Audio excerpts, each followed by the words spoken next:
Bienvenue. Aujourd'hui, on va décortiquer une philosophie de gestion de projet qui va vraiment à contre-courant. Oubliez les dates butoirs, les calendriers rigides. On va explorer ensemble comment Coprogo construit son avenir en se basant sur la qualité, sur des capacités réelles et pas sur une course effrénée contre la montre. Allez, on commence tout de suite avec une question qui bouscule un peu les habitudes. Imaginez une seconde un monde où la pression d'une date de livraison n'existe tout simplement pas. Est-ce que ce serait le chaos total ou est-ce que, au contraire, ce serait la clé pour créer des produits de bien meilleure qualité et surtout plus durables? Eh bien, c'est justement le pari que fait Coprogo. Bon, rentrons dans le vif du sujet. Pour bien comprendre l'approche de Coprogo, il faut d'abord saisir le problème qu'ils essayent de résoudre. Et ce problème, c'est notre obsession quasi maladive pour les délais. Dans le monde de la tech, soyons honnêtes, tout est souvent dicté par le temps. Et cette pression constante, elle mène à un cercle vicieux. On se dépêche, on accumule ce qu'on appelle la dette technique, c'est-à-dire du code un peu bancal qu'il faudra corriger plus tard, on épuise les équipes et au final, on finit par décevoir les utilisateurs. On a tous vécu ça. L'application qu'on adore et qui, après une mise à jour faite à la va-vite, devient presque inutilisable. C'est un modèle qui choisit presque toujours la vitesse plutôt que la qualité. Là, cette comparaison, elle met vraiment le doigt sur l'opposition entre les deux mondes.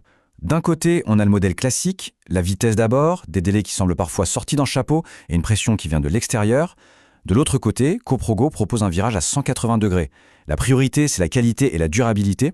La progression est organique et le centre de l'attention, c'est l'équipe et les utilisateurs, pas seulement les attentes des financeurs. Alors face à ce constat, Copro ne propose pas un simple ajustement. Non, c'est une toute nouvelle philosophie. Une approche qu'ils appellent la progression organique. Voyons un peu ce que ça veut dire concrètement. Voilà la définition clé.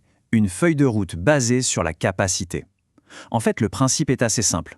On n'avance pas parce que le calendrier nous dit d'avancer, mais parce qu'on a réellement accompli quelque chose de tangible, quelque chose qui a été vérifié et qui est mesurable. Le progrès est donc lié à des résultats concrets, pas à une date arbitraire. Et cette phrase, c'est un peu le mantra du projet. Ça résume tout, parfaitement. Ils ne promettent pas une date, ils promettent que le travail sera fait et surtout bien fait. La seule variable d'ajustement, ce n'est pas la qualité, c'est le temps.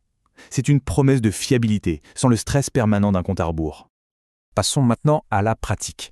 C'est bien beau la philosophie, mais comment ça se traduit en un système de travail qui fonctionne?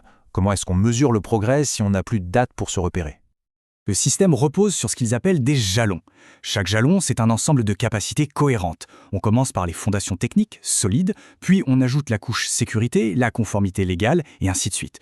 Mais le point le plus important, c'est qu'on ne peut pas commencer le jalon suivant tant que le précédent n'est pas à 100% terminé et validé. C'est une progression par étapes logique et sécurisée.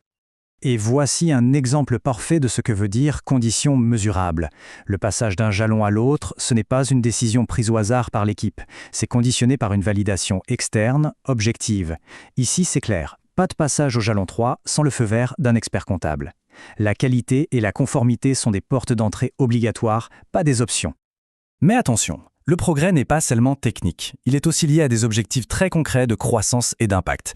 Chaque palier, défini par un nombre de copropriétés qui utilisent la solution, est associé à des objectifs métiers, et c'est ça qui est très intéressant, à des objectifs écologiques. Le développement du logiciel est directement branché sur son impact dans le monde réel. Arrêtons-nous une seconde sur ce chiffre, moins 840 tonnes du CO2 par an. C'est l'objectif d'impact écologique pour le dernier palier, le palier référence.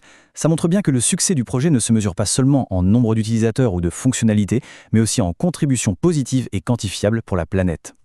Maintenant, il faut bien comprendre que cette feuille de route par capacité, ce n'est pas juste une idée en l'air, isolée du reste. C'est vraiment le cœur de la gouvernance du projet. Un système qui assure une cohérence totale à tous les niveaux. C'est vraiment là que toutes les pièces du puzzle s'assemblent.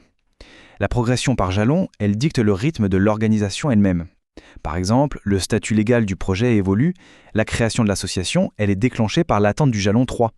Pareil pour le modèle économique ou l'architecture technique, tout est synchronisé avec cette feuille de route, tout est interconnecté. Pour les plus techniques, voici le lien très concret. TOGAF, c'est un standard reconnu pour la gouvernance de l'architecture d'entreprise. Eh bien, ces gate reviews, qui sont des points de contrôle formels, sont directement associés à la validation des jalons de Coprogo.